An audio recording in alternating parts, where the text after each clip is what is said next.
Hola, ¿qué tal? ¿Cómo están? ¿Qué tal? ¿Todo bien? ¿Cómo anda Juan? ¿Bien?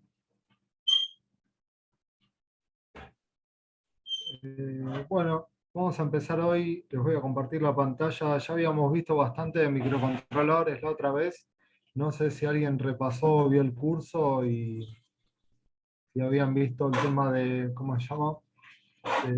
Si podían ver el video y vieron algo de los microcontroladores o si pudieron bajarse el entorno Arduino para probar, etcétera.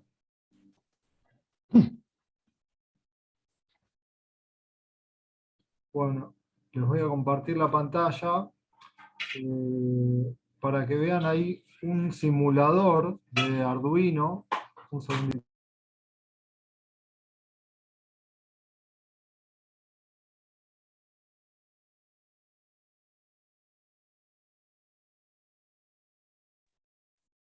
Perdón, ahora sí.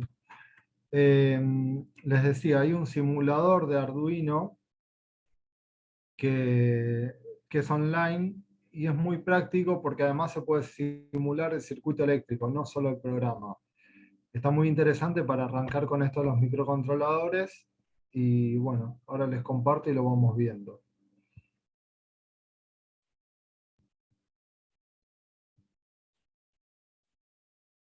Bien, como pueden ver acá,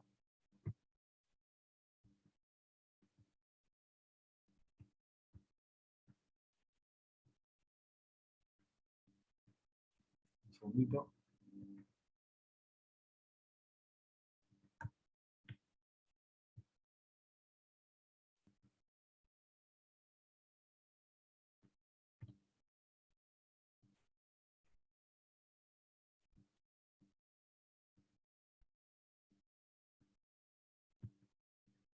Bueno, paso a mostrarles qué es esto del simulador. Eh, para arrancar y para ver, simplemente para hacer una prueba, no sé si recordaron la clase pasada, les comenté que acá teníamos los pines del microcontrolador mapeados directamente. En este caso son para las entradas digitales del 0 al 7 y la otra parte del 8 al 13. Tierra, que sería como el negativo de una pila. Y de este lado tenemos las entradas analógicas, acá lo dice, y algunas de alimentación que podemos utilizar. Esta placa, particularmente, tiene la ventaja de que ustedes tienen el conector USB, una vez que lo conectan, la placa ya está alimentada y pueden sacar algunas tensiones de acá para practicar con el circuito que ustedes quieran para el programa que quieren hacer. Hola Ariel, perdón que te interrumpa. ¿Te puedo decir algo? La clase pasada no me pude unir, pero estaba mirando las clases grabadas. Ahora estoy en Bien, el colegio y se escucha todo el barullo. Ahora acabo de sí. salir del salón para avisarte. Voy a salir de la clase porque no puedo estar en la clase, pero la voy a mirar grabada. Esta es la Bueno, bien. anteúltima, ¿o no? Sí, esta, si no me equivoco, esta es la clase 7, estarían quedando dos más. Ah, listo, listo. Bien, si te queda alguna duda, igual después subimos el material, la presentación, que no la pude subir todavía, y el link de esta página para que puedas ver y puedas simular. Dale, gracias. Porque No, al no. final se me interpone con el tema del colegio y las estoy viendo casi todas grabadas. Bueno, bárbaro, bárbaro. Cualquier consulta a la próxima clase puedes hacerlas. Bueno, dale, gracias. Ah, Chao. chau, chau. Bueno, volviendo al tema, eh, tenemos que este, este simulador lo que tiene bueno es que además de, de poder dejarnos simular los circuitos electrónicos, también en el código, cuando apretamos acá, voy a ampliar un poquito, podemos ver,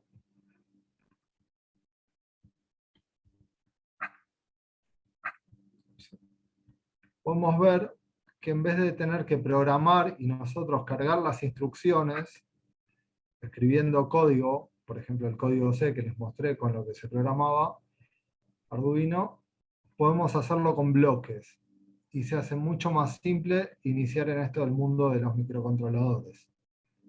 Y además, una vez que iniciamos esto y iniciamos nuestro programa, también podemos descargar este código apretando este botón. Apretamos este botón, por ejemplo, yo le doy un nombre, circuito 1,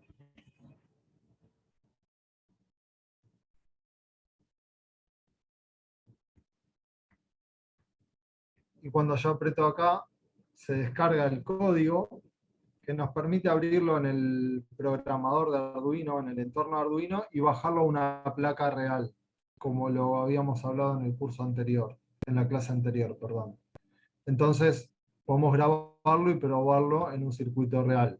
La ventaja de simularlo acá es que no necesitamos andar conectando y desconectando los cables y con el riesgo que eso conlleva. Acá podemos ver lo que es el programa. Si recuerdan, teníamos la parte de setup, que setea si los pines van a ser de entrada o de salida. En este caso voy a setear el pin 6 de la placa. Perdón, no les estoy compartiendo la pantalla.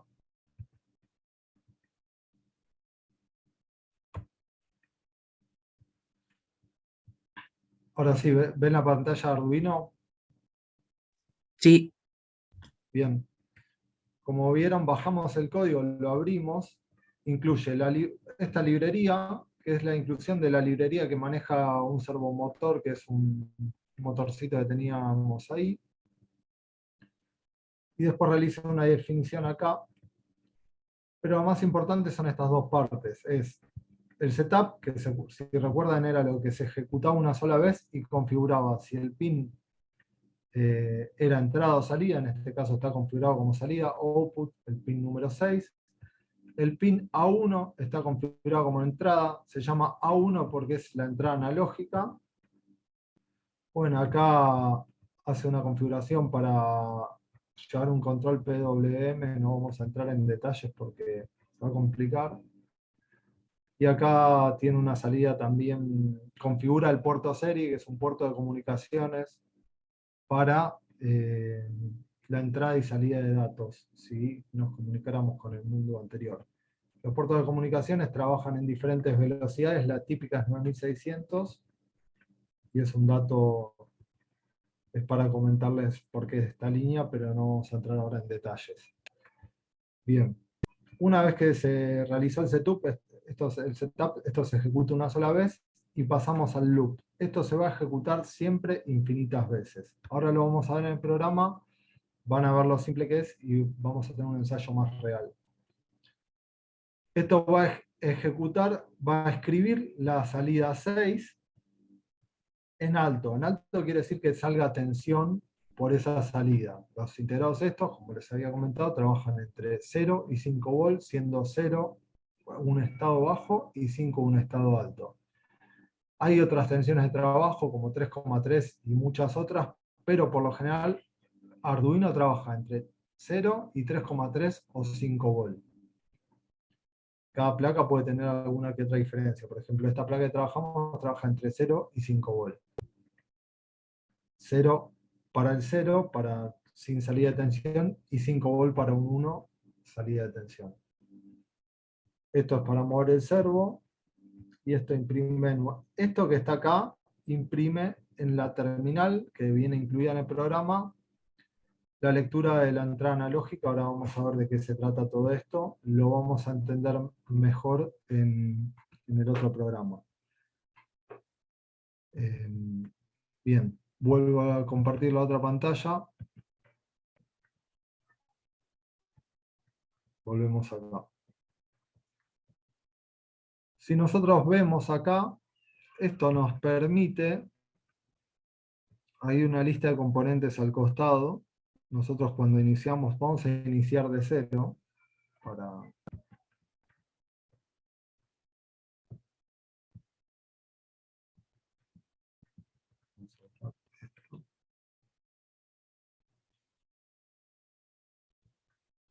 Bueno, cuando ustedes entran a la página, van a la parte de crear un nuevo circuito.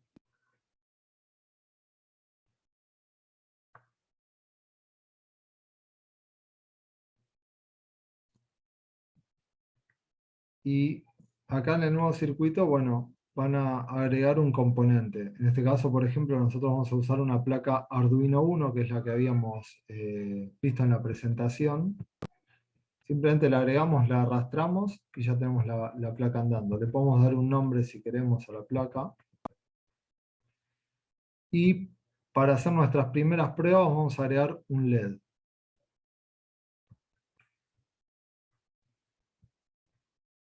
Un LED, podemos seleccionar el color. Nuestro LED, rojo, naranja, verde, azul. Y este LED simplemente es una luz que nosotros vamos a usar para probar nuestros programas y hacer nuestras simulaciones. Vamos a elegir un color de cable, rojo, normal. Vamos a conectar el cable rojo a la salida número 0, por ejemplo. Y vamos a elegir un cable negro para conectar este cable a negativo.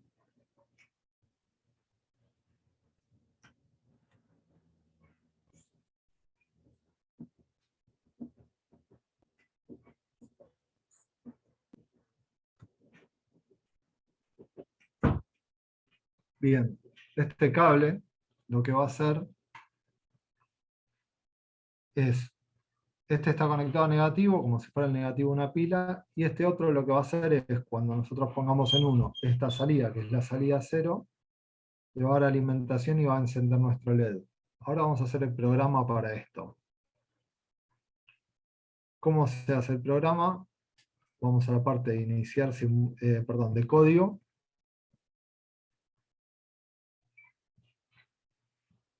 Acá nos trae un programa de ejemplo. En la placa viene integrado un LED. Si no me equivoco es este. Y si le damos iniciar, lo que va a hacer es lo siguiente. LED integrado en alto, ¿qué va a hacer? Va a encender el LED, va a esperar un segundo, esto es programable, y va a apagar el LED. Esto lo que es un programa básico para ver cómo funciona y parpadea el LED de la placa, por ejemplo. Vamos a iniciar el simulador para verlo.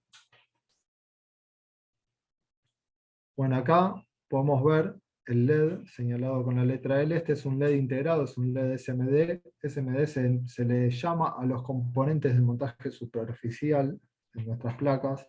Por ejemplo, todo lo que va pegado arriba y soldado es un componente SMD, o como este integrado, o estos pines que necesitan un agujero que pase al otro lado y se soldan del otro lado, se llaman componentes DIP, y es a título informativo esto. Bien, como ven, nuestro LED parpadea cada un segundo. Podemos cambiarlo, podemos ponerle milisegundos y podemos ponerle 500 milisegundos. Y ahí vamos a ver, iniciamos la simulación, que está menos tiempo encendido y más tiempo apagado. Podemos poner 100 milisegundos. Vamos a ver apenas un parpadeo cada un segundo. Y si le damos 300 milisegundos acá, podemos ver que cada 0,3 segundos o 300 milisegundos va a parpadear nuestro LED. Mucho más rápido. Bueno, así se puede ir manejando todo esto. Bien, ahora ¿qué queremos nosotros? Que este es el LED que queríamos que se encienda. ¿Y cómo hacemos eso? Vamos a las salidas. Nosotros sabemos que tenemos nuestro LED ubicado en la salida 0. Entonces, acá está, lo tradujeron como pasador, pero sería salida la traducción correcta. Venimos acá. ¿En qué pata tenemos nuestro LED? En la pata 0. Entonces vamos a poner la pata 0 en estado alto y vamos a iniciar la simulación.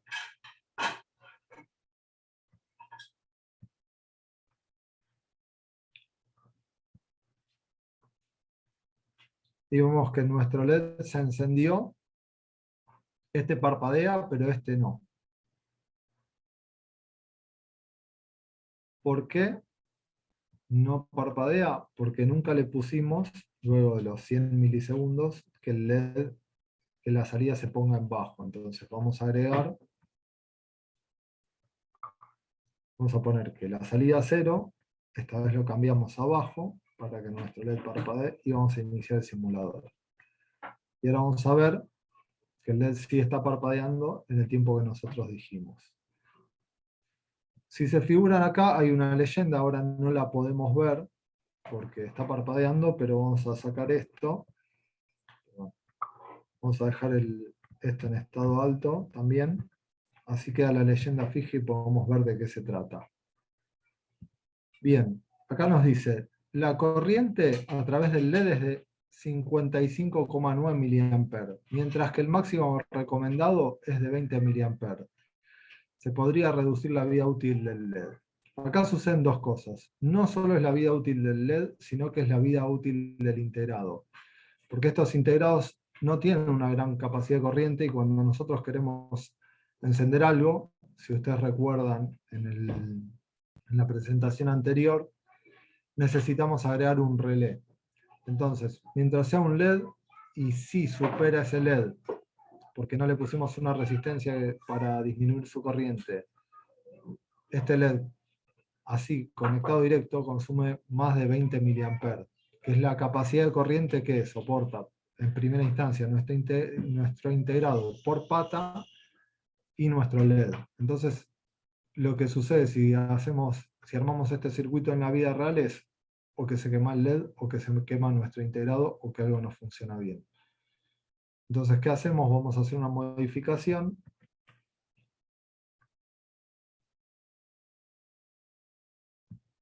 Y vamos a agregar una resistencia.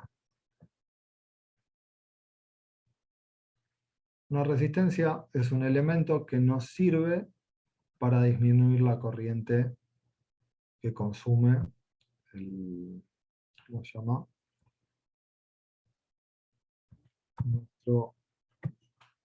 Nuestro equipo.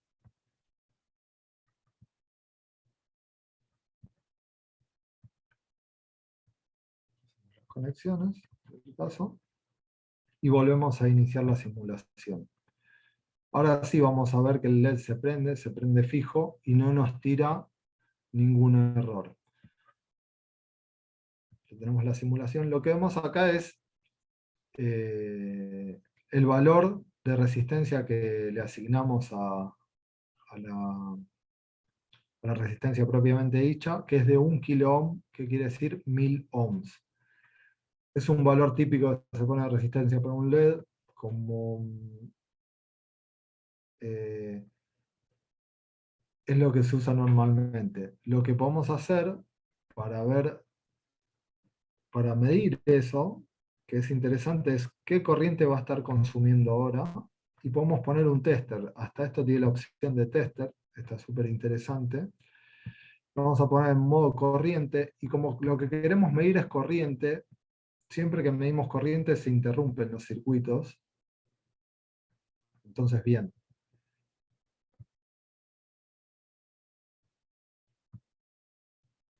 Interrumpimos el circuito y lo ponemos en serie. Serie quiere decir cuando va haciendo una guirnalda de lugar en lugar, como está puesta la resistencia acá todo. Iniciamos la simulación y vemos que nuestro LED está consumiendo 3 mA, bastante menos de lo que consumía con los 50 mA que se pasaban y que podía quemar nuestra entrada. Y ahora lo que vamos a hacer es jugar con esto y cambiar los valores a ver qué es lo que sucede. ¿Qué pasa si ponemos 10 kΩ? 322 mA. 100 kΩ. Ya ni se prende el LED prácticamente. Está muy tenue. 33,4 microamperes es muy poco. Y si le ponemos otra vez, le bajamos el valor a, en vez de 100 kΩ le ponemos 10 ohm, vamos a ver que otra vez tenemos la advertencia que se fue de valor. Con 100 ohm ya están cerca de los 20 mA, pero no pasa, entonces no tenemos la advertencia. Y si nos vamos a 90 ohm, ya se pasó un poquito y ya nos dice que es el máximo que 20. Esto está muy bueno para probar, para hacer simulaciones, para hacer diferentes tipos de pruebas. Tenemos un montón de cosas acá para probar. Y ahora lo que vamos a pasar a probar es, o a ver cómo funciona, es la entrada analógica. Una cosa más, si ustedes se fijan, me voy al código, eh, lo descargo, lo abrimos.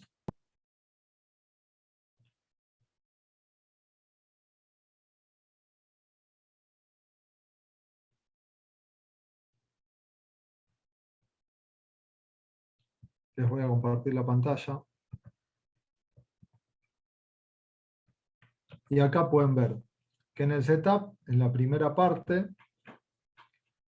toma la instrucción pin mode y dice que la salida, que la pata digital 0 va a ser salida. También le da, configura el LED built-in, que es, este es el LED que viene en la placa, el que estamos viendo en primera instancia, que también va a ser salida, pone. Y acá ya arranca con el código. Si se fijan, escribe la pata 0 en alto, escribe el LED este que tenemos integrado a la pata en alto, espera 100 milisegundos, solamente es una instrucción, delay 100 milisegundos, después escribe las dos salidas en bajo, y luego espera 300 milisegundos.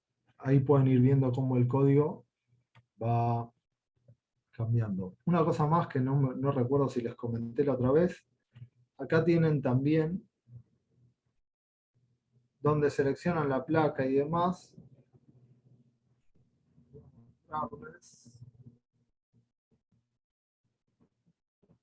Ejemplos. Acá hay un montón de ejemplos de cosas básicas para saber cómo funciona cada cosa, cómo se usa, eh, parpadear un LED, cómo leer un botón, eh, entradas digitales con pull-up, bueno, un montón de cosas, es un mundo, y un montón de placas y cosas que quieren usar, pueden encender cosas por internet, es un laburo bárbaro, pero si les gusta y se ponen, van a poder hacer un montón de cosas. Vuelvo a nuestra aplicación, a nuestro simulador, ahora. Y acá, bueno, lo que habíamos visto era cómo encender este LED.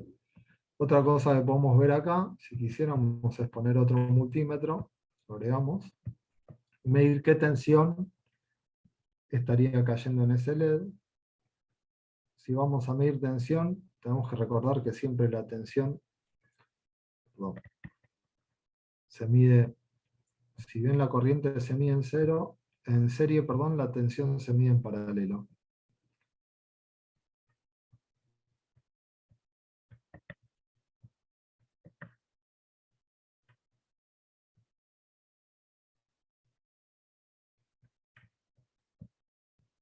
Vamos a poner nuestro medidor de tensión, conectamos esta parte.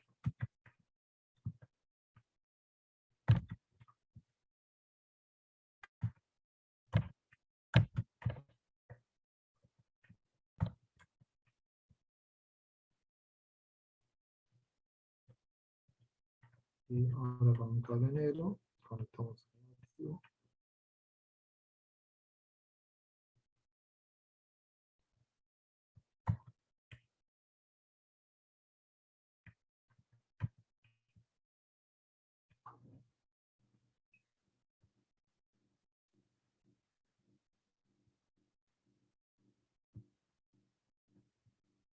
Bien.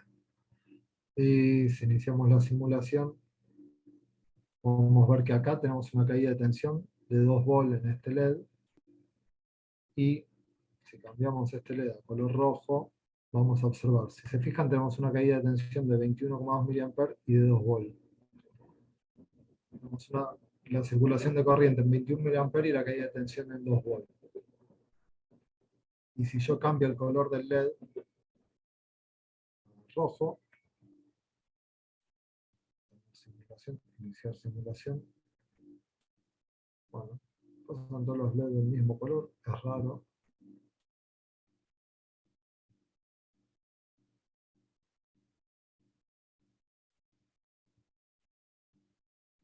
Normalmente los distintos LED tienen distintas caídas de tensión. A ver si pongo amarillo.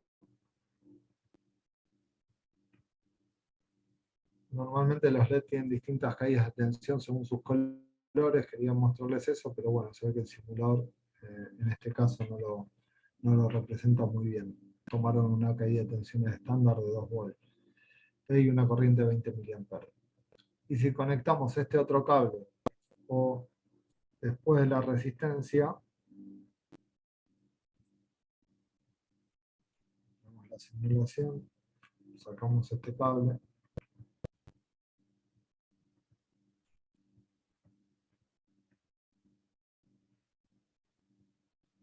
conectamos directamente acá.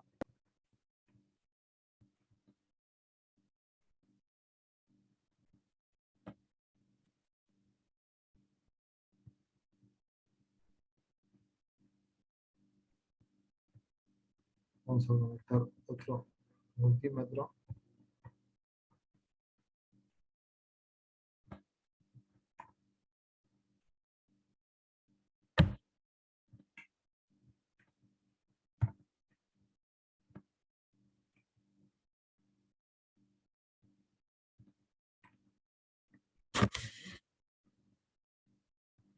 Hay un problema, se tiró mi web.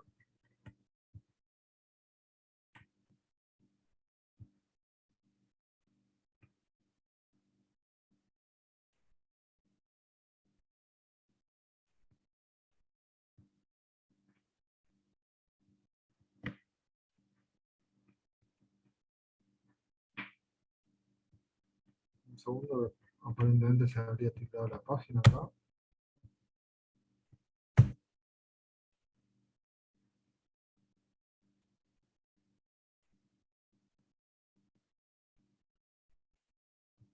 Bien, ahora sí.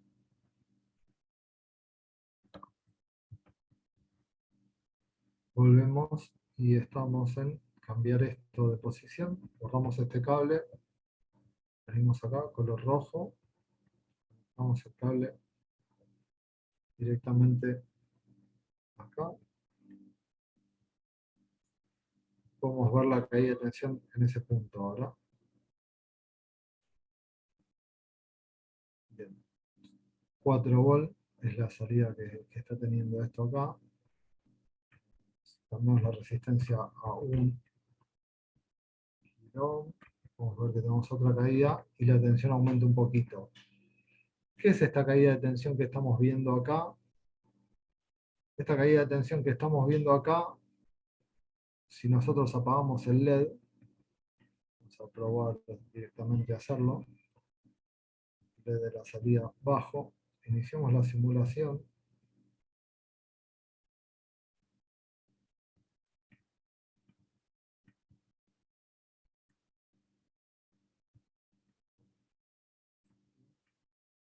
Adentro,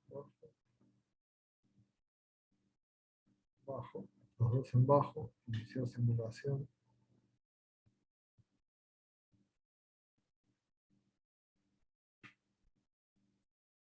Bueno, tenemos la salida prácticamente en cero. Esto es porque las salidas, si bien no van a cero completamente, pueden tener alguna pequeña corriente de drenaje que no es significativa, pero a los efectos prácticos, como la pata está en cero, vemos que la salida está en cero. Directamente acá estamos midiendo tensión en la salida.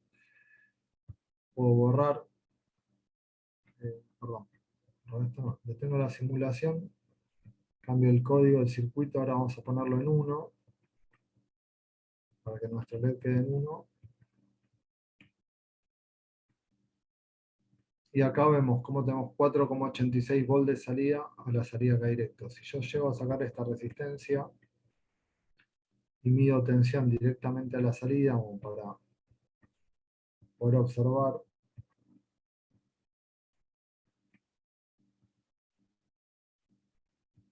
vamos esto ya. Estamos. Y acá podemos ver, iniciar la simulación y podemos ver que tenemos 5 bolas a la salida.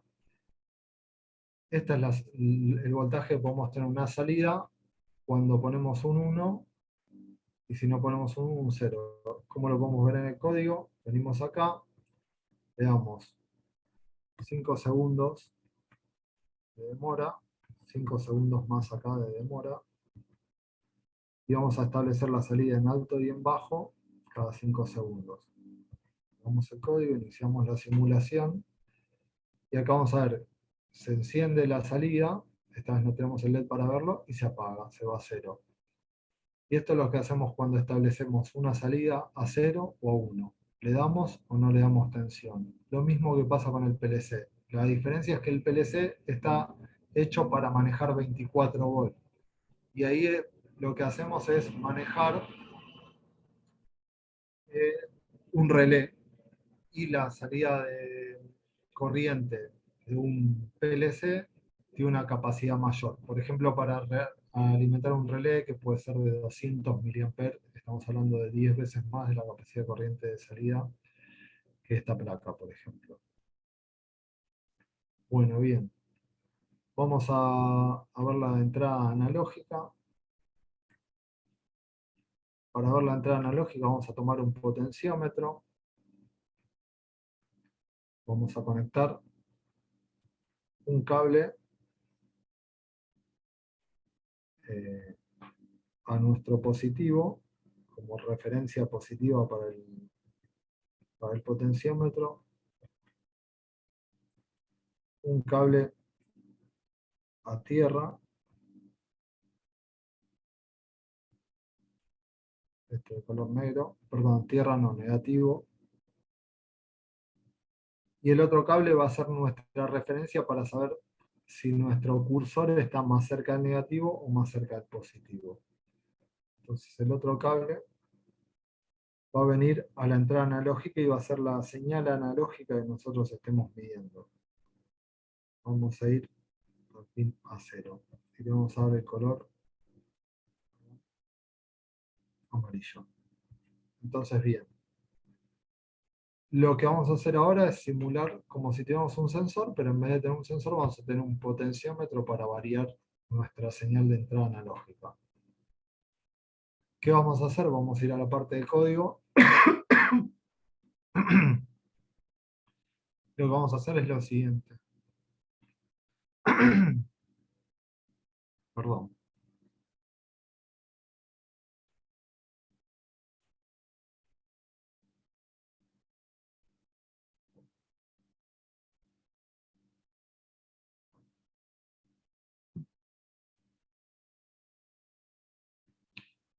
Acá tenemos el monitor serie, que es esa configuración que yo les comenté que era la comunicación. Lo que tiene bueno el Arduino es que nos permite simular acá el monitor serie y ver los datos que sacamos. Por ejemplo, si yo quisiera saber el estado de la entrada analógica 0, tendría que poner el monitor, ir a la entrada. En la parte de entradas tenemos todas las entradas, tanto las digitales como las analógicas, e ingresar esta pieza acá. ¿Esto qué va a hacer? Leer la entrada analógica 0 y la va a enviar luego al monitor serie.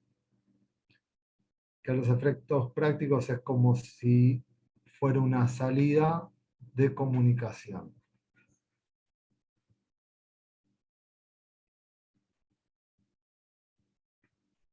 Entonces, una vez que lo tenemos acá, vamos a reducir el delay porque si no va a tardar 5 segundos en cada impresión. Vamos a reducirlo a 1 segundo. Y vamos a darle iniciar a la simulación. Entonces, perdón, tener simulación. Vamos a correr el potenciómetro para este lado.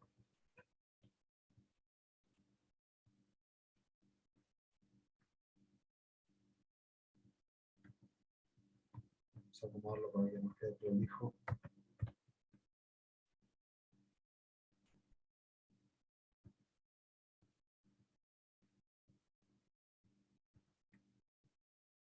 Así lo podemos ver.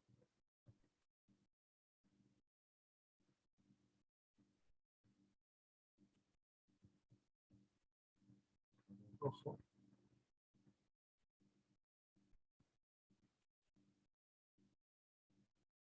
A 5 volt.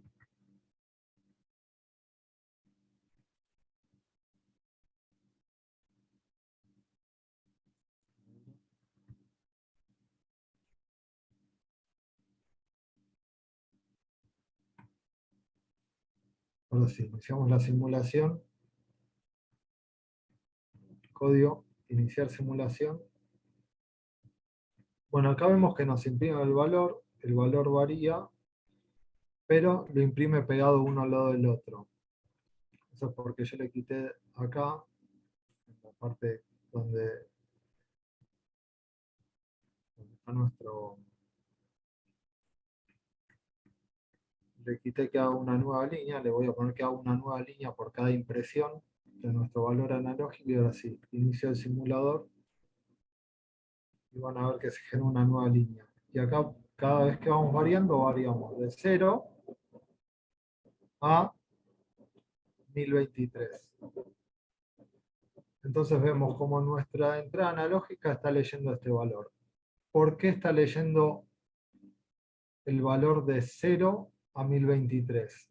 Porque las entradas analógicas tienen una resolución, eso es una capacidad, y esa capacidad para esta entrada es de 10 bits. Entonces, esos 10 bits, haciendo una cuenta, para una computadora son 1023 pasos. Y eso nos va a dar 1023 pasos para nuestra entrada. Bien. Y si pueden ver acá, les puedo ir haciendo un gráfico de valores analógico, según lo que se va imprimiendo en el tiempo. Acá no se ve, vamos a ponerle que se... Vamos a darle menos delay acá. Sobre 100 milisegundos. Abajo también milisegundos.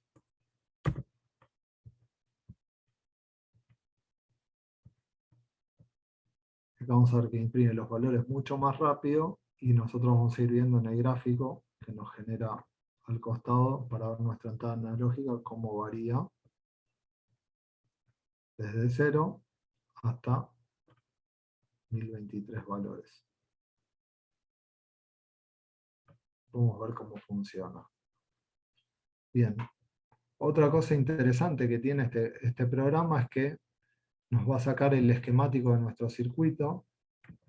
Podemos verlo acá y lo podemos bajar en un PDF.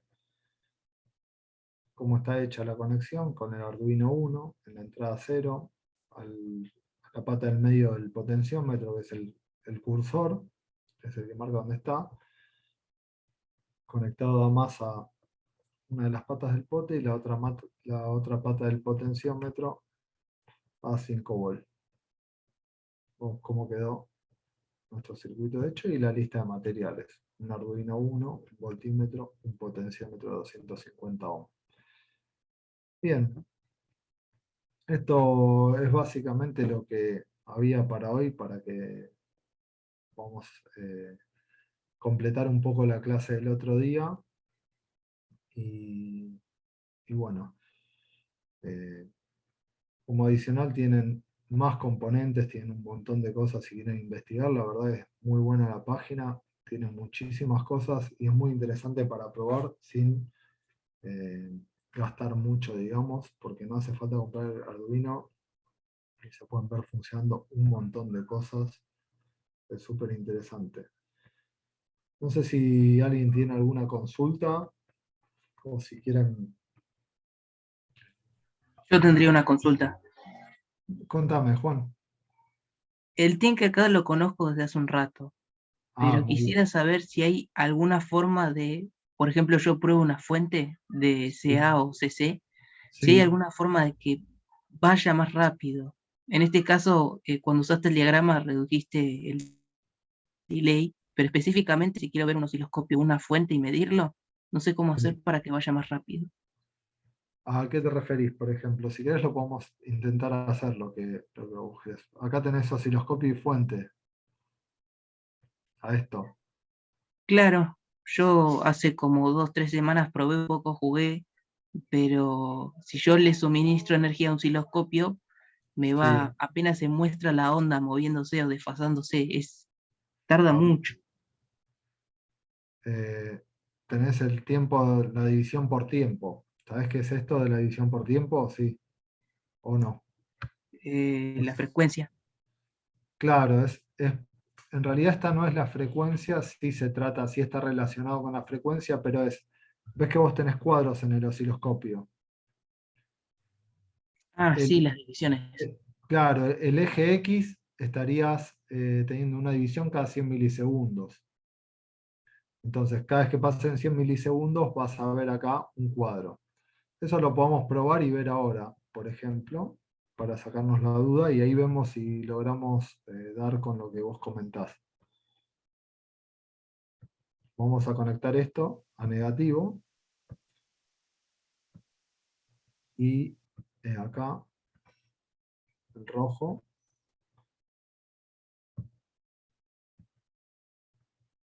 Vamos a hacerlo así más fácil. Que es nuestra señal. Esta es la señal que queremos medir, ¿no?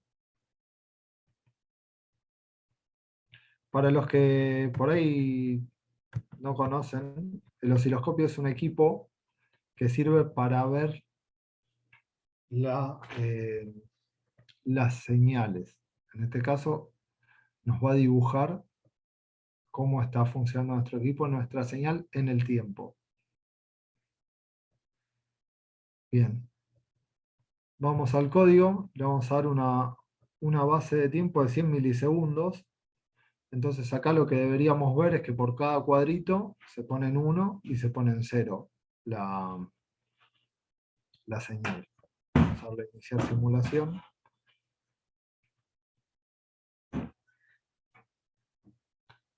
La base de tiempo, nuestro osciloscopio, parece que es para el ancho. Es raro. Vamos a darle 1 milisegundo.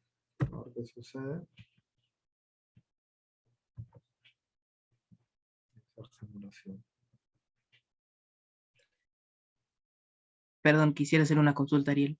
Sí, ¿Usted querría reproducir algo en alterna o en continuo? es lo mismo si está en alternado en continuo. ¿Por qué lo decís? No, por nada. No, no, comentame. Claro, usted dijo, debe ser el ancho, raro.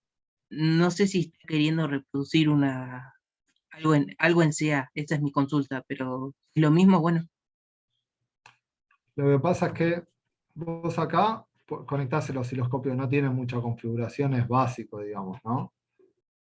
Eh, pero si es alterno continua, tiene para un voltaje de 0 a 5 volts, no voy a ir más lejos que eso. Si te fijas, más o menos está representado. Eh, Tendríamos la diferencia de que si es la señal analógica, si querés ahora lo vemos, va a variar y siendo la señal digital va a ir a un voltaje fijo de 5 volts. Por ahí es a lo que te referías. claro. Lo que veo es que acá lo tenemos configurado cada 100 milisegundos. Vamos a sacarle lo que está de más, por ejemplo.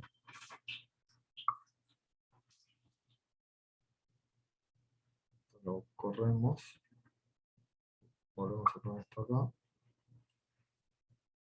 Vamos a iniciar el simulador. Perdón. Iniciar el simulador.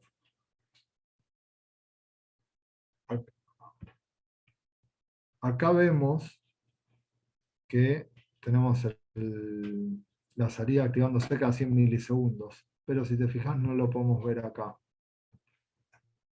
Puede que sea un bug del programa. Ahí está. Ahí está. Está funcionando bien. Lo que ves ahora es que nosotros le habíamos dado cada 100 milisegundos una interrupción.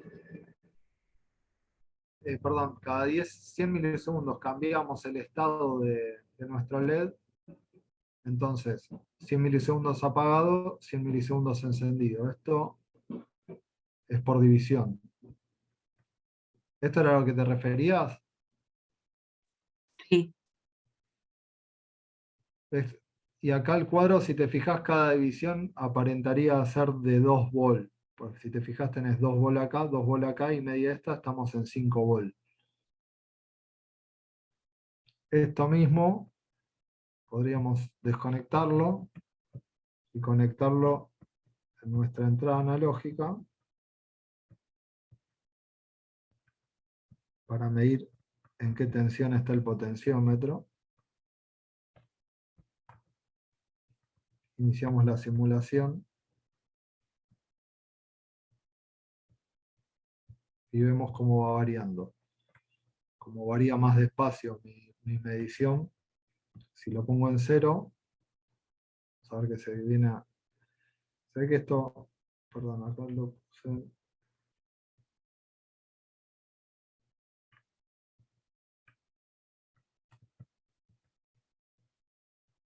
Acá se ve que se puso en 2 volt por división. Y acá se ve que bajó. No se alcanza a ver bien. No sé cómo puedo hacer zoom acá. A ver.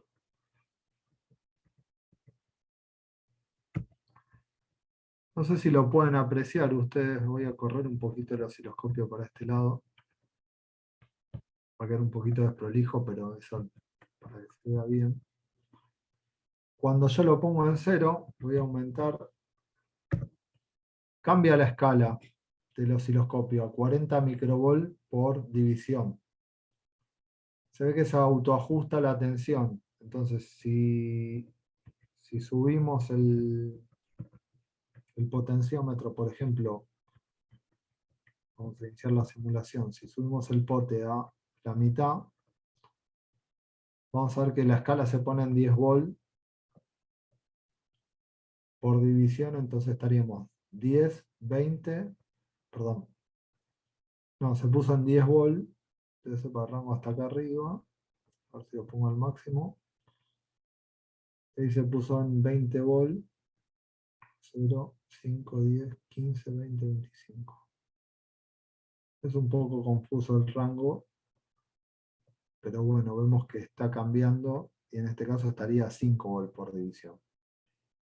5, 10 y uno más. La mitad de uno son 5 volt. No sé por qué tira 20 acá, pero evidentemente cambia el rango según la medición.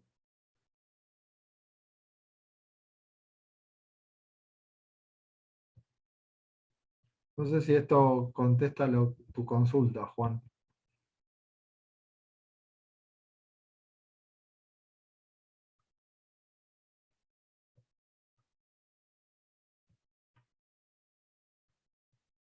Bueno.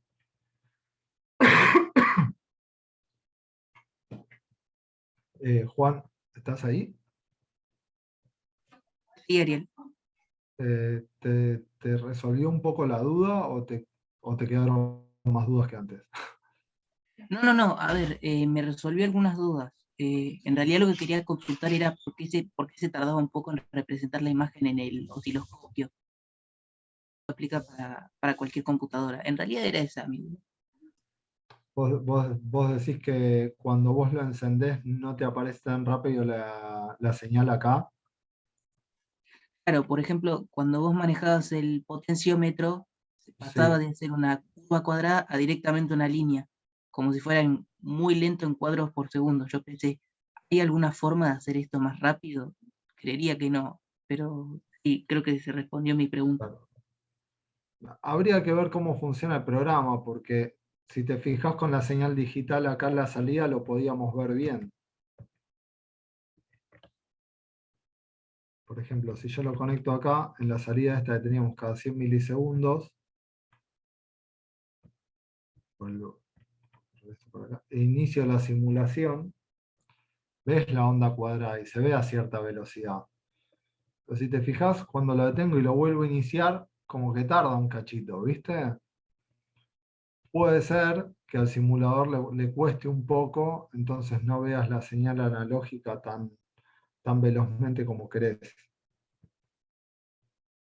Pero por ahí para eso, si te sirve, eh,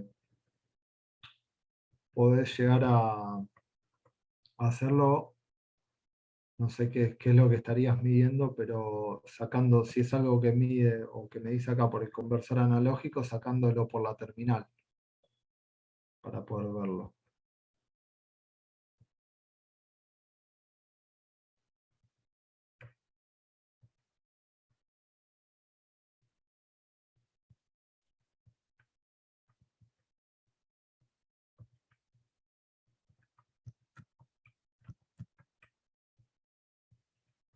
Bueno, bien. No sé si les quedó alguna otra duda o alguna consulta al respecto.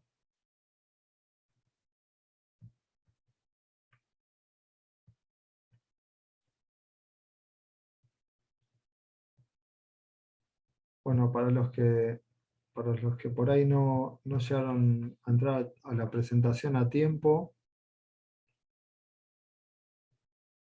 la página es thinkercad.com y pueden simular circuitos de Arduino eh, y ejecutar código, etcétera, para ver su programa, cómo funciona. Está bastante interesante para iniciarse en esto de los microcontroladores. Bien, en fin. Bueno, y una cosa más que les quería mostrar, solo por si quieren ver una curiosidad. Un segundito.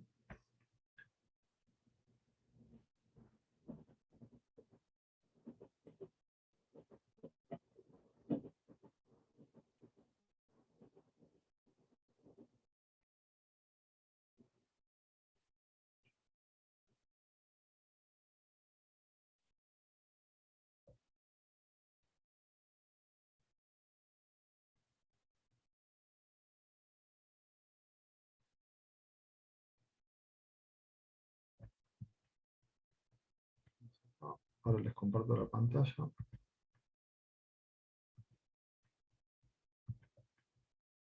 Bien. Ven la pantalla con el PDF. Y esto sería un set de instrucciones de un microcontrolador.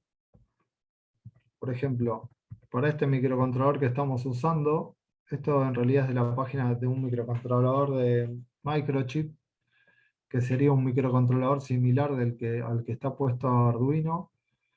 Estas son las instrucciones en Assembler. Assembler es el idioma más bajo en el que se puede programar un microcontrolador o una computadora. Lo mismo va para una PC, es Assembler. Y estas instrucciones en Assembler equivalen a un código de máquina que se decodifica en ceros y unos. Ya, si quieren programar más bajo que Assembler, tienen que escribir ceros y unos para realizar esta instrucción. Y esto viene a cuento de que nosotros programamos en bloques, como vimos recién, de bloques lo podíamos descargar y veíamos funciones e instrucciones en C, en nuestro código de Arduino, y esas funciones, las funciones son varias instrucciones en C agrupadas para ejecutar una tarea específica, pero las instrucciones, por ejemplo, que podemos ejecutar y todas estas funciones que están dentro, que tiene dentro instrucciones, están escritas eh, detrás en Assembler. Y lo que hace es hay un compilador, se llama compilador, a lo que decodifica nuestro código escrito en C y lo convierte en el idioma de máquina, en instrucciones a Assembler, y lo lleva como ceros y unos a la memoria del integrado. Es solo como curiosidad y como dato. Y acá podemos ver, bueno, cómo funciona cada una de las instrucciones, etcétera. Era más que nada por dato, para darles ese dato. Y lo que quería mostrarles también es que si nosotros tenemos un integrado corriendo a 20 MHz, acá podemos ver que tiene un reloj y que ese reloj se divide por 4 para ejecutar un solo ciclo de instrucción. Era algo que les había comentado. Y bueno, no quería dejar pasar de comentarles. Bueno, esto es todo por la clase de hoy para la parte práctica. No sé si está Juan por ahí. Sí, hola, buenas tardes. ¿Se ¿Cómo escucha? andás? Sí, sí, se escucha bien. Se escucha bárbaro. Buenísimo. Bueno, esto es más o menos para la parte de microcontroladores lo más importante, lo básico que queríamos dar en este curso. Así que no sé, podemos avanzar por ahí con lo que queda de práctica, tal vez. Sí, un comentario nada más es que cuando hablábamos de PLC, por ejemplo, piensen que dentro de un PLC vamos a tener un microcontrolador que hace a las veces de procesador, ¿no? Claro, sí. Todo PLC en el fondo tiene un microcontrolador con algo un poco más desarrollado. Buenísimo. Bueno, dejo de compartir pantalla, eh, así puedes compartir vos. Dale, buenísimo.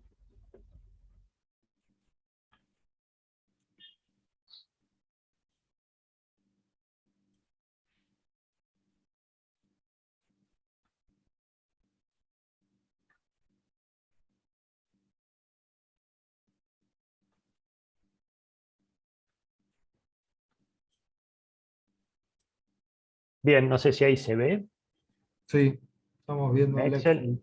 Bien. Vamos a arrancar por acá. Bueno, de la clase o el encuentro anterior habíamos charlado un poco sobre los distintos documentos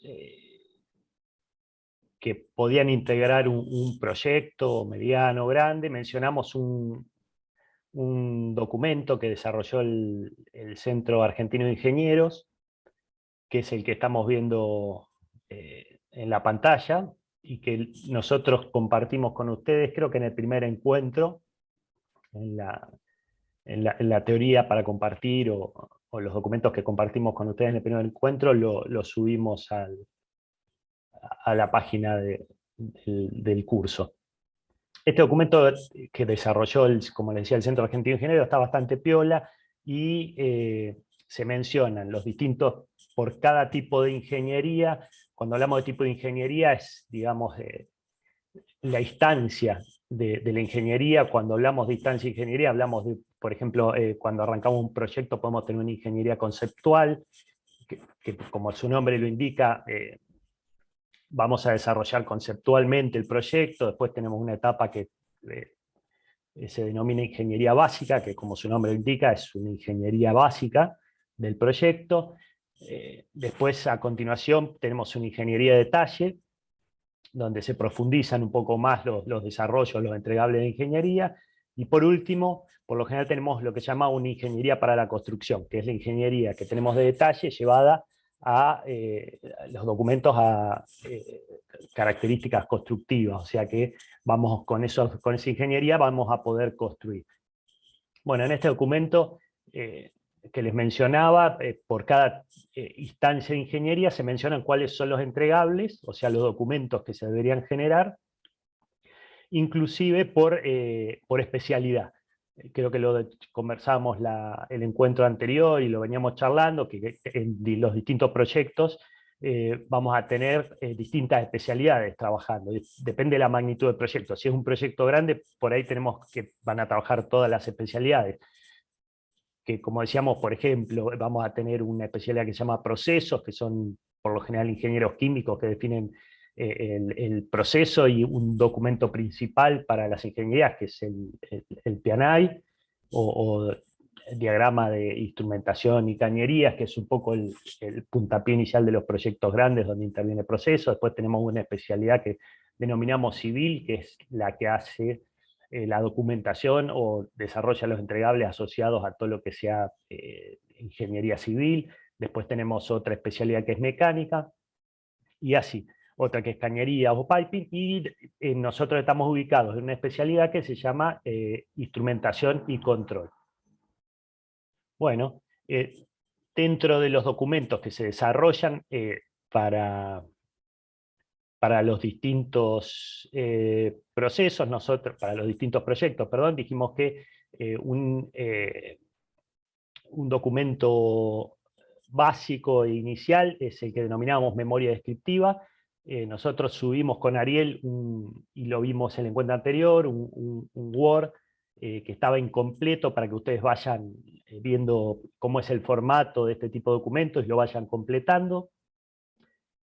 También cargamos un listado de instrumentos, que en este caso es por las características del proyecto. Es un proyecto chico, junta dos tipos de documentos, que es el listado de instrumentos y listado de señales. También completamos parte del documento y les dejamos a ustedes para que vayan completando el resto, o intenten completarlo, y después vamos viendo la clase que viene, o sobre el final del curso, qué dudas se les generan para ir completando este tipo de documentos. Y otro documento que íbamos a ver, mencionamos, es lo que llamamos hojas de datos de instrumentos. Las hojas de datos de instrumentos, lo que nos sirve es, ¿para qué nos sirven las hojas de datos de instrumentos? Es para, primero, definir las características del instrumento o de los instrumentos, básicamente para poder comprarlo. Bueno, si recuerdan, nosotros habíamos visto, no sé si ahí se alcanza a ver bien el gráfico. Todavía se ve el Excel. Bárbaro. El proyecto que habíamos planteado era el de automatizar una bomba y una válvula a través de un PLC. El proyecto nos pedía que tuviera dos modos de funcionamiento: un modo de funcionamiento automático a través del nivel y la presión, y a través del nivel y la presión controlamos una bomba y una válvula. Acá vemos la planta de lo que sería un gráfico de la planta original, donde vemos el tanque que vamos a ir llenando. Vemos una válvula que dijimos es una válvula denominada on-off, y la clase que viene vamos a ver lo que nos queda de teoría del lazo de control, que son los elementos finales de control. Entonces, al principio dijimos tenemos una válvula del tipo on-off, después tenemos un tanque que se va a ir llenando de agua. Después, dentro del tanque tenemos dos instrumentos que definimos como interruptores de nivel, que lo vimos en la parte de nivel, y es del tipo de instrumentos que nos generan una señal discreta, o que dijimos que se llamaban DI al PLC. Son instrumentos interruptores que van a abrir o cerrar un contacto en función del nivel. Y vamos a tener dos: uno que nos va a decir que tenemos muy bajo nivel o bajo nivel, y otro que tenemos alto nivel. Después tenemos una valvulita de bloqueo, la bomba, y una valvulita, una check valve o una valvulita antirretorno. Esto es la planta original. Si vemos la segunda imagen, acá lo que agregamos son un manómetro para medir presión a la salida o en la impulsión de la bomba, y un instrumento que es un PC, que es un presóstato o pressure switch, que es también un elemento interruptor muy parecido al... Sí. No estamos viendo el gráfico. ¿Ahí no se ve? No, no, estamos viendo el Excel.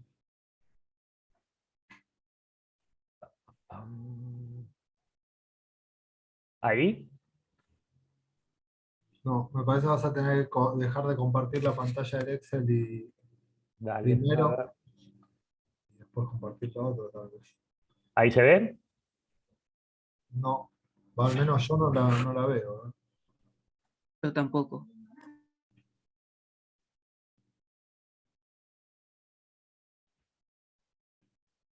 A ver. ¿Ahora o tampoco? No, Bueno, dejo de compartir. ahí sí.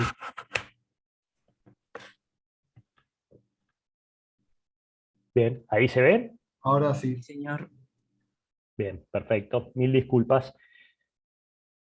Bueno, como les decía, recapitulamos un poco, tenemos en el esquema la válvula, el tanque, los interruptores de nivel sobre el tanque, la bomba, y vemos sobre la descarga de la bomba o la impulsión dos instrumentos, que son un manómetro, que es el PI, y otro instrumento que es un presóstato, que les comentaba es equivalente a los interruptores de nivel, pero con presión. O sea que cuando tenemos un valor determinado de presión, vamos a abrir o cerrar un contacto eléctrico. Esto nos va a generar una señal del tipo discreta, de entrada discreta, al PLC, que dijimos que se llamaban DI, de Digital Input. Bueno, dentro del proyecto habíamos planteado hacer dos hojas de datos, porque estos instrumentos, si vemos el dibujito anterior, esta es la planta original, como nos encontramos nosotros en la industria o donde vayamos a hacer esta implementación. Originalmente estos dos instrumentos no existen. Nosotros los vamos a tener que implementar, entonces los vamos a tener que comprar. Para lo cual vamos a tener que elaborar lo que dijimos se llaman las hojas de datos de los instrumentos. Vamos a repetir un poco lo mismo que hicimos para la memoria descriptiva y la lista de instrumentos. Nosotros vamos a subir el formato de una hoja de datos típica para manómetros y otra para presóstatos. Ahora vamos a repasar, o interruptores de presión. Una de las hojas ya la cargamos, que es la del presóstato, y ahora la vamos a ver. La vamos a repasar juntos y a usted le va a quedar la tarea de completar la hoja de datos del manómetro para poder comprar el manómetro. Como comentario, ya se los mencioné varias veces, pero que hay una organización que es muy conocida y es una generadora de estándares de facto en lo que es instrumentación particularmente y algo de control, que se llama ISA, que es norteamericana. Bueno, la ISA tiene un estándar que es la ISA 20, donde define los formatos típicos para la mayoría de los instrumentos industriales que podamos necesitar.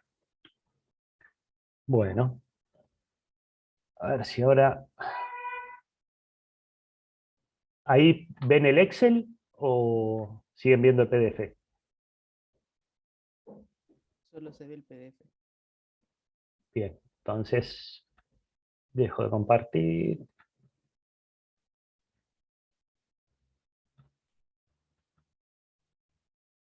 Bien, ahí sí estamos con el Excel, ¿no? Sí, señor. Perfecto.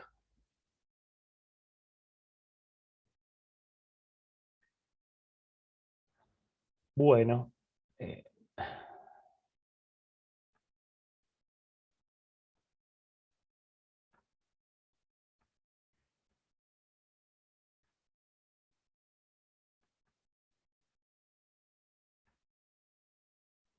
a ver que estoy tratando de que me abra la primera hoja, que es la carátula.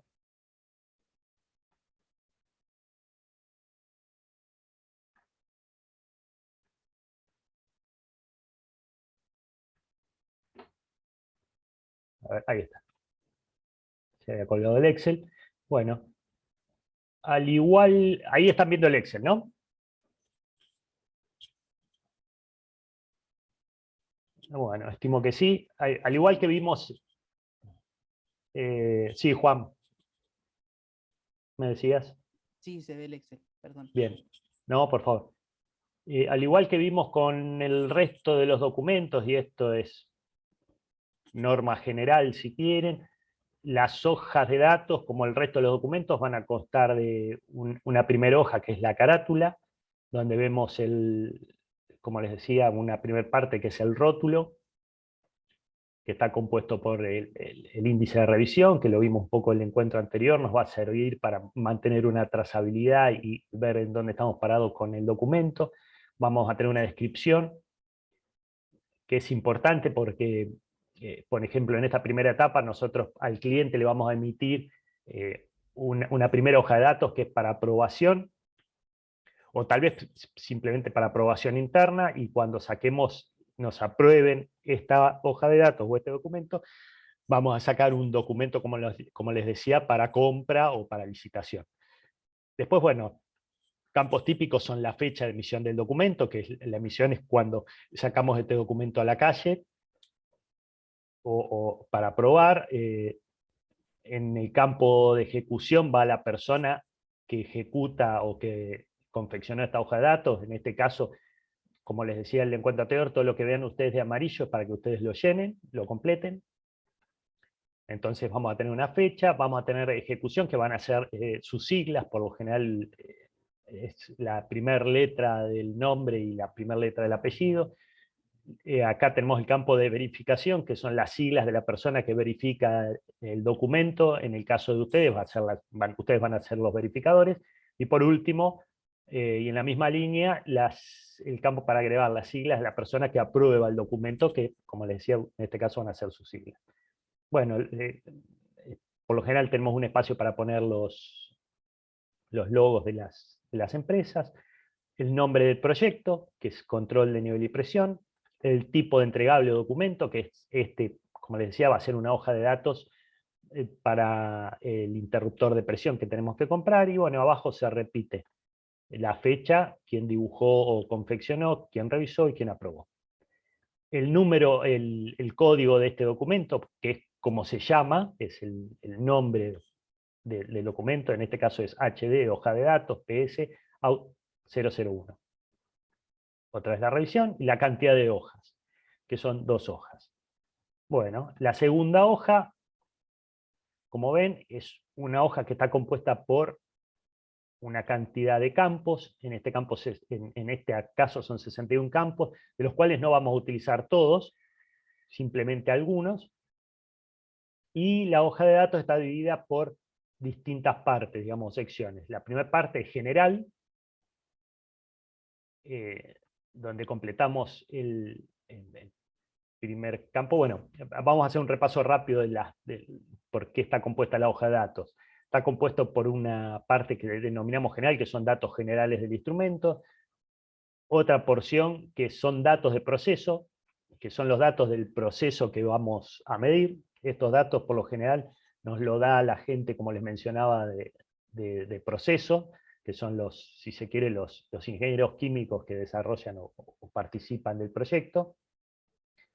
Después tenemos otra sección que se denomina elemento primario. En este caso es elemento primario, no otro tipo de instrumentos puede ser de otra manera, pero bueno, es el elemento que va a medir, o sea, el elemento primario o sensor es el elemento que va en este caso a medir la presión.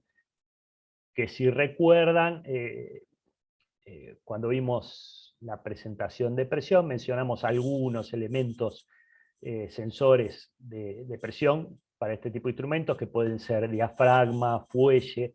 Para el manómetro el más común, uno de los más comunes es el tubo Bourdon.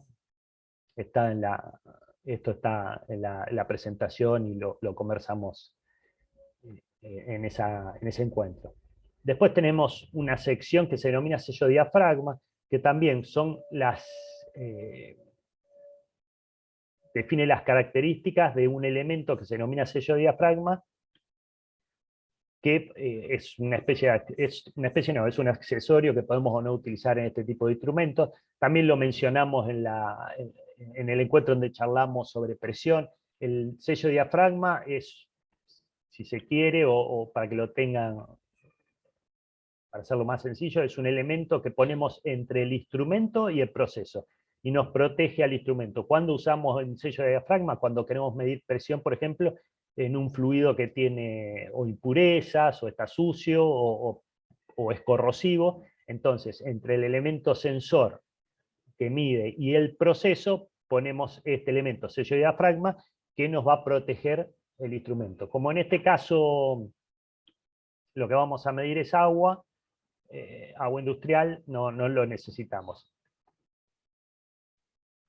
Después, como mencionamos, este instrumento dijimos que era un presóstato o un interruptor de presión. Tenemos una serie de datos sobre el elemento interruptor, o sea, sobre el contacto que abrimos y cerramos en función de la presión, que nos va a generar esa señal discreta de entrada en el PLC o de I. Después tenemos otra serie de campos que nos permiten definir las características de los accesorios del instrumento. Ahora lo vamos a ver rapidito. Después, por último, otro conjunto de datos que nos permite definir datos específicos para la compra de este tipo de instrumentos.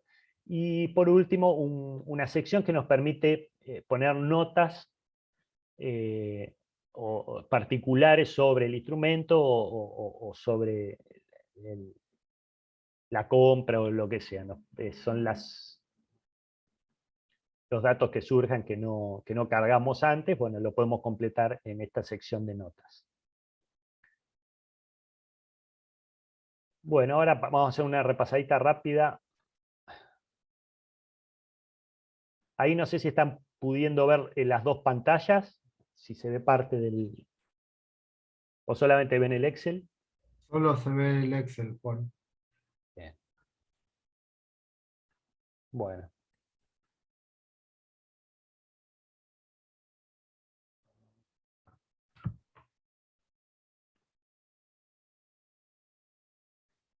Vamos entonces a repasar los campos para que tengan una idea de qué es cada cosa.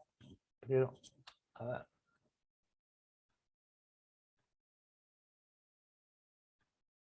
Me interesaría o trataría de que vean también el...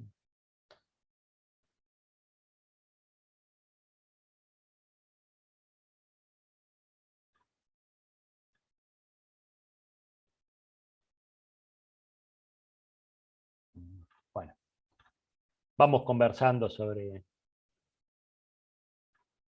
en la marcha, digamos, de cada uno de los campos. Bueno, el primero, decimos que se denomina tag del instrumento, que es el nombre que definimos para el instrumento. Si recuerdan, dijimos en el encuentro anterior, o venimos charlando, que cada instrumento tiene un tag, que es un nombre único con el cual identificamos el instrumento. Está compuesto en la primera parte por un texto que es PS, que es por las siglas en inglés, pressure switch, o sea, interruptor de presión, y después un número que define el lazo en el que está ubicado o lo identifica dentro del esquema. En este caso, volvemos, repetimos, es un presóstato, entonces, o interruptor de presión, entonces lo denominamos el tag PS-001, porque es el primero y en este caso va a ser el único que definamos. Después tenemos un campo que es el servicio. ¿Qué es el servicio? Que si recuerdan, también este campo lo tenemos en la lista de instrumentos. Es qué función cumple dentro del proceso del instrumento.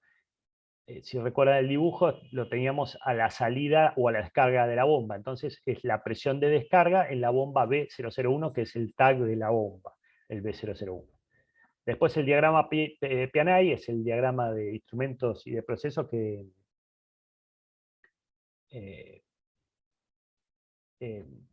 veíamos hoy en el PDF, y este es el nombre del documento. En este campo citamos en qué documento lo encontramos, en qué PIANAI, es el PLC Out 001. Sí, Ariel, tenés... Perdón.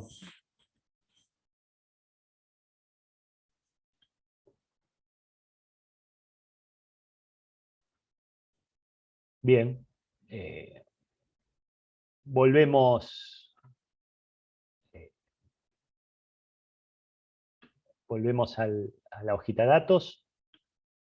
Número de línea de equipo es dónde está ubicado físicamente el instrumento en el P&I. En este caso, dijimos que está ubicado en la descarga de la bomba, que es una línea o un caño, una cañería que tiene esta denominación. Entonces, en este campo ponemos en qué línea o cañería está instalado el instrumento.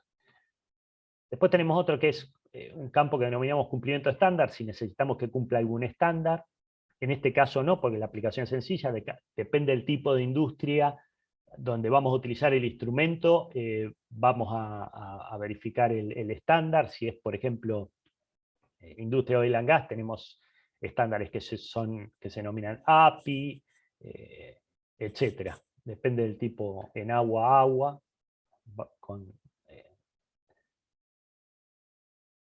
valga la redundancia. Bueno, entonces en este caso decimos que no necesitamos que cumpla ningún estándar. Cuando no usamos algún campo, lo más conveniente es utilizar un no aplica. En este caso ponemos un no aplica, que es una N/A de no aplica. Bueno, después dijimos que tenemos una serie de datos que están asociados al proceso específico. Estos datos, no se preocupen, es simplemente para que ustedes tengan una idea y noción de cómo está compuesta este tipo de documento que dijimos se denominaban hoja de datos. Estos datos, por lo general, nos los da una persona que es el procesista, que es el que define los datos del proceso. Entonces, decimos el primer campo lo denominamos fluido, y es el fluido que vamos a medir. Puede ser un gas, puede ser un líquido. Por eso, asociado a este campo, tenemos otro que se denomina estado. En este caso, lo que vamos a medir o vamos a censar es agua de procesos. El estado es líquido.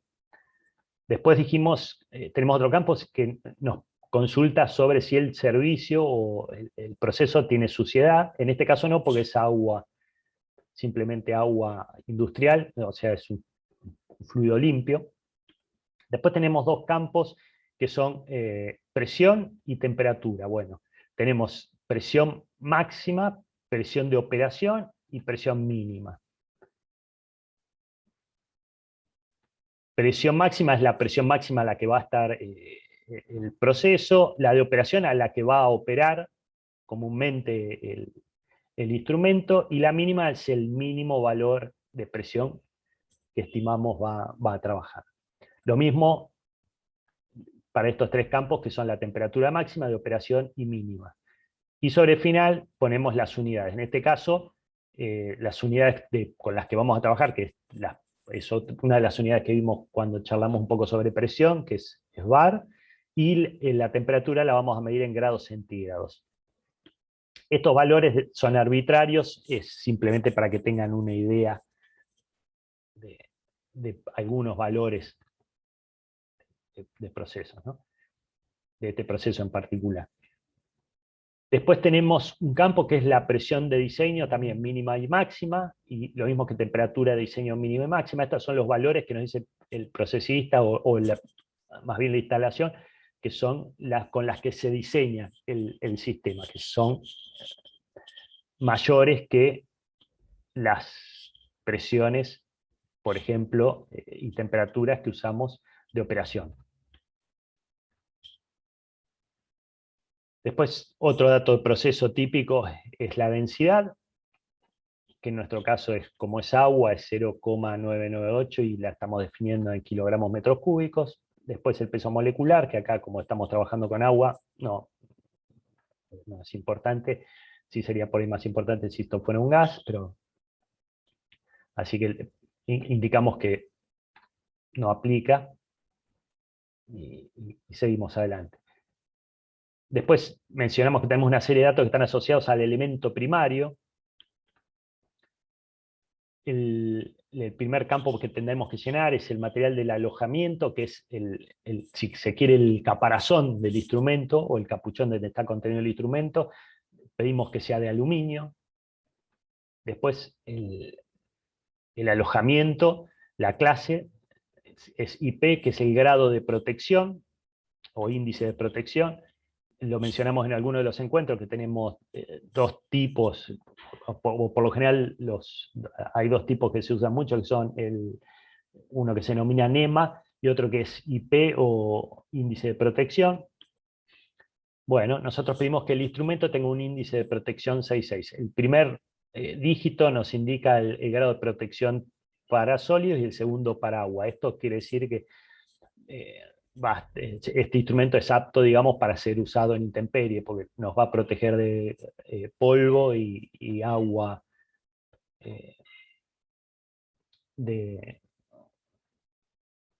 creo que era casi tipo lluvia. Después creo que lo subí en alguna de las carpetas de materiales para compartir con ustedes, donde está especificado exactamente qué representa cada uno de estos números, cada uno de estos índices. Después tenemos otro campo para llenar que es importante, que es la conexión a proceso.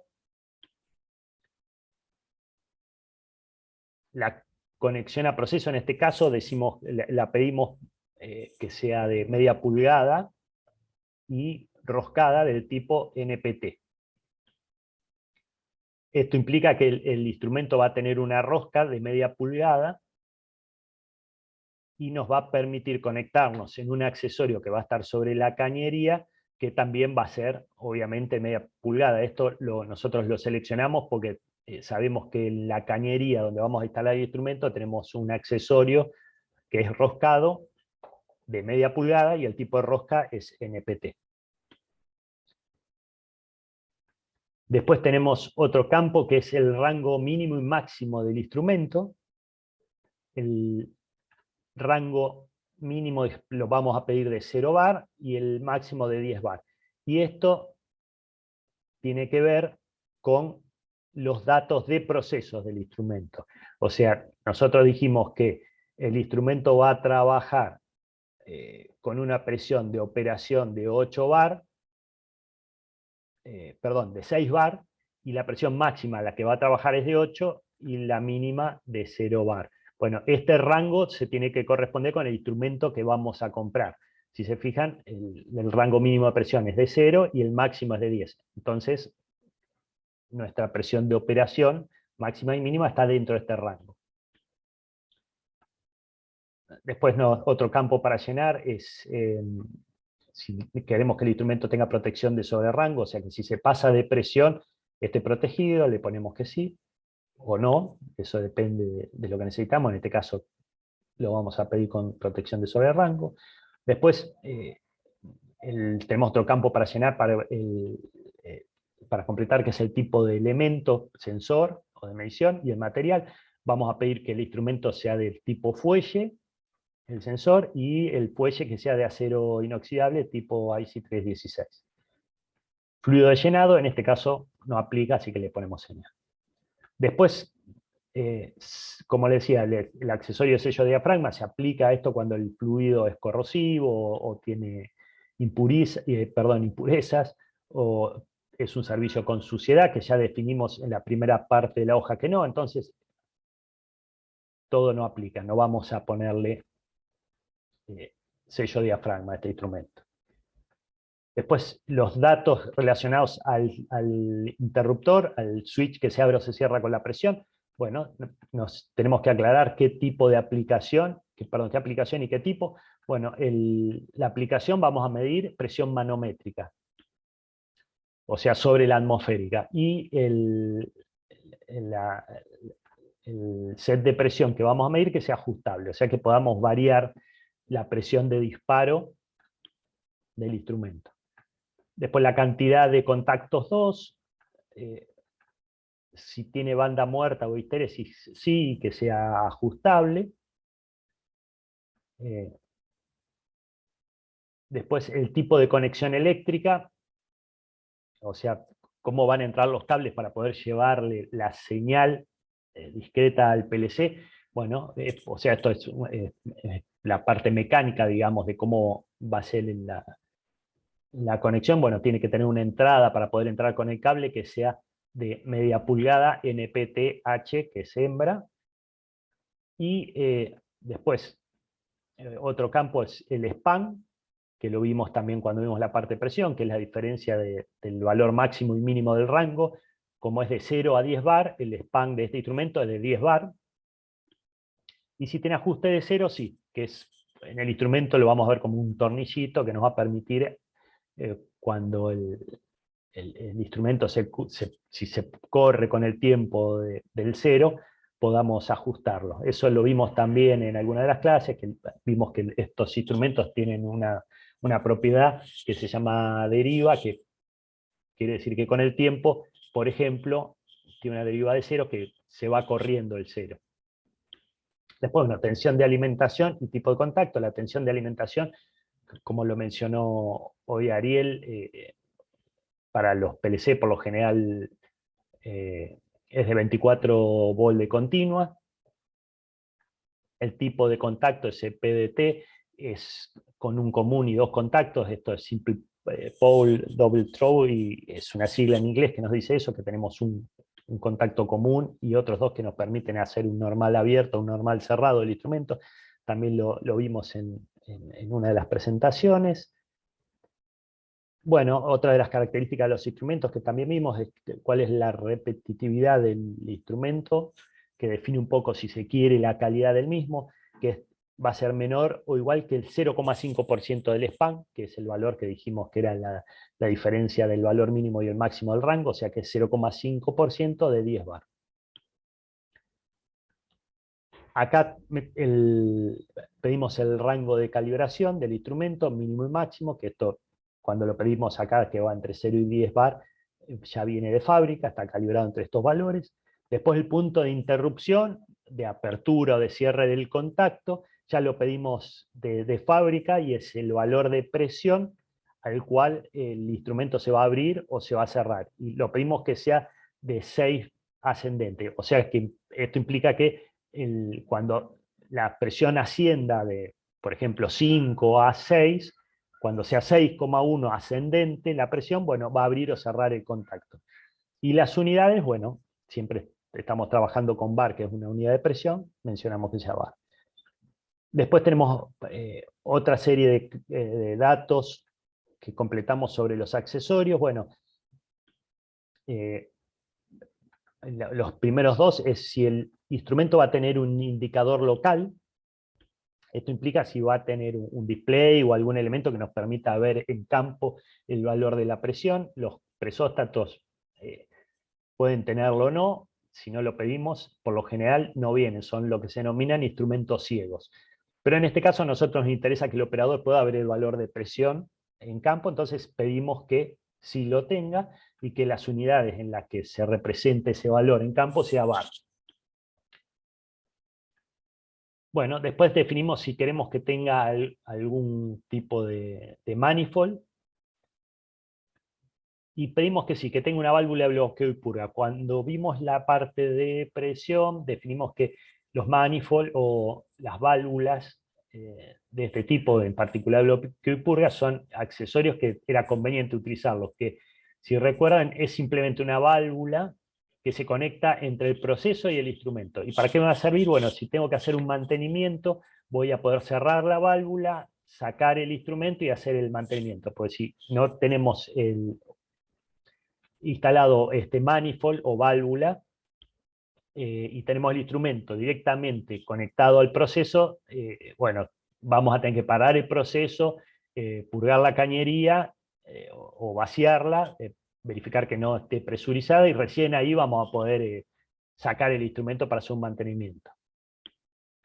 Bueno, material del manifold o de la válvula y material de la empaquetadura. Bueno, es el material de que está hecho la válvula y el material que tenemos adentro en lo que se denomina empaquetadura, que lo vamos a ver un poco en la clase que viene cuando veamos válvulas.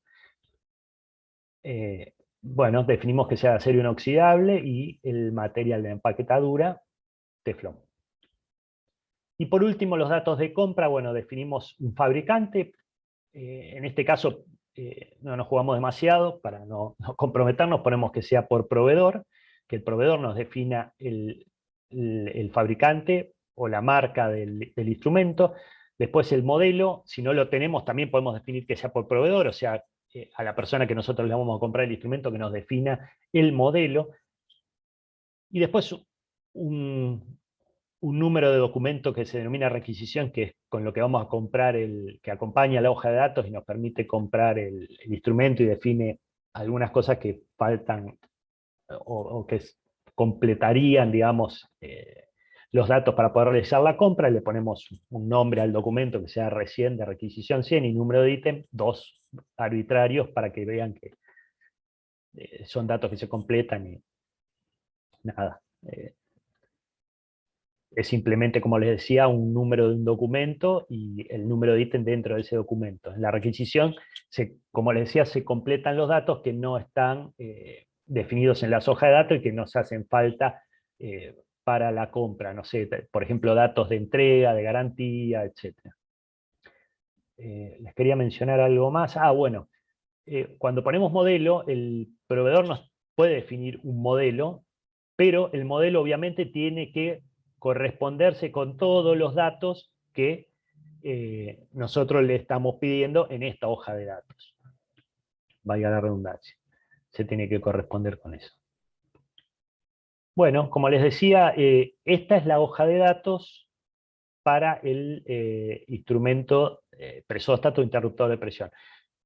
La estamos subiendo a la página del curso, y estamos subiendo la misma hoja, no es la misma hoja de datos, pero sí un formato de hoja de datos de manómetro de manómetro o de indicador de presión local, para que ustedes completen por su cuenta con los datos que ya tienen en la hoja de datos del presóstato.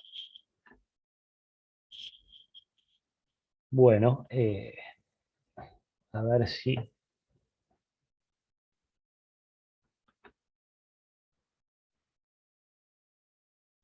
les comparto otra vez. Bueno, ahí estamos viendo otra vez el diagrama de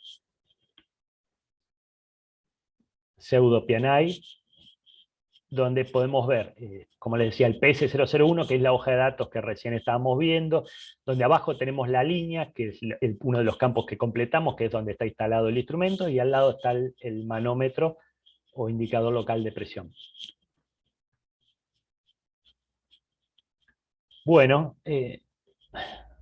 esto sería todo por hoy para la parte, digamos, de proyecto de ingeniería. No sé si tienen alguna duda, consulta.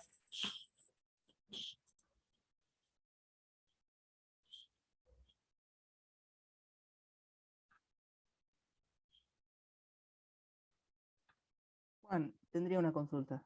Sí, por favor, Juan. ¿Fecha límite de entrega de este trabajo adjunto? No tenemos una fecha límite.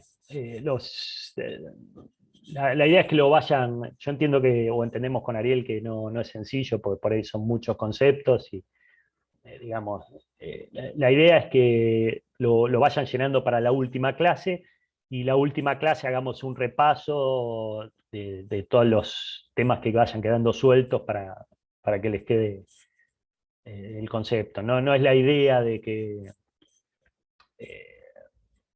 es tipo examen o parcial domiciliario, simplemente lo vayan viendo para que en la última clase, como les decía, lo podamos repasar y que no queden dudas importantes sobre estos temas, pero básicamente es eso, no tenemos una fecha límite. Sí, lo ideal es si lo pueden ir viendo, como para, como les decía, la última clase, eliminar las dudas y aprovechar, digamos, ese tiempo para eso, para evacuar las dudas. Perfecto, gracias. Igual, Juan, y para el resto, les comento, si para la próxima clase se animan a completarlos y no lo quieren pasar para revisarlo, perfecto, no hay problema, al revés.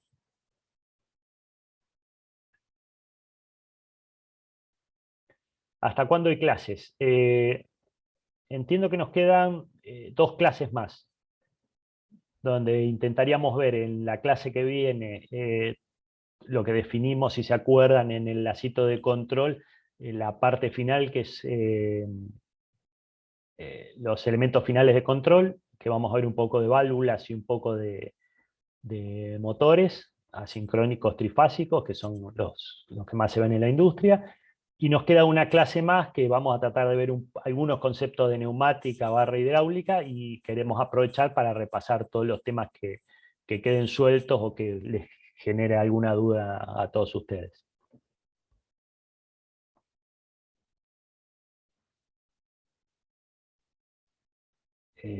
Nada, si tienen alguna duda de lo que vimos hoy en particular o de lo que fuimos viendo en las clases. Si no, si les parece, cerramos acá.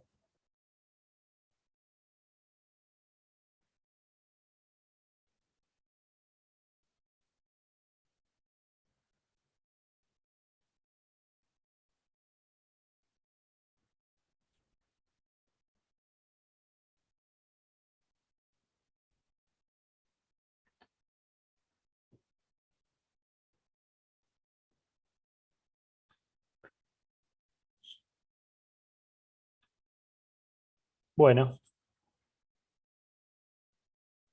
entonces, si les parece,